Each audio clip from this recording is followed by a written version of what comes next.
A picket by maritime workers in Sydney has been boosted by a busload of retired unionists arriving to lend their support. Workers at Hutchison ports in Sydney and Brisbane are into their fifth day of picketing in protest at the sacking of nearly 100 workers, and they're continuing to defy an order by the Fair Work Commission to return to work. Reporter Rachel Pupazzoni is at the picket line at Botany Bay. Rachel, it sounds like workers are digging in there.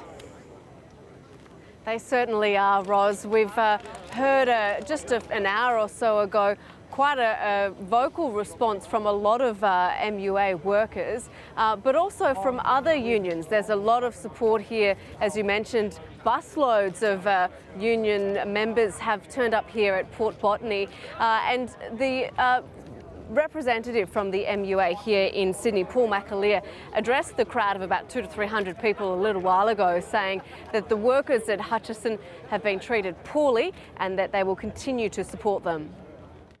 This company knows what they've done.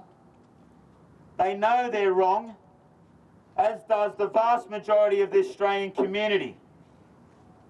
We've seen it all through the media.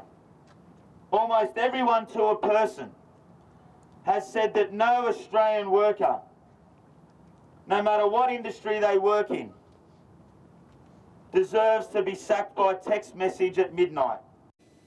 So, Rachel, what's been the response of Hutchison Port, the company, to the strike?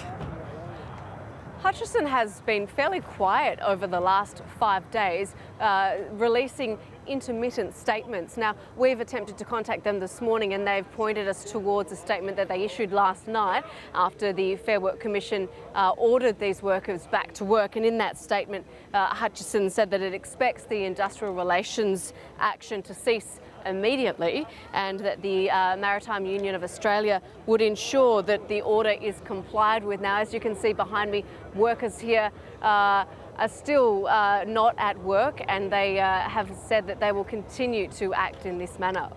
What's happening, Rachel, to the ships that are not having their cargo unloaded?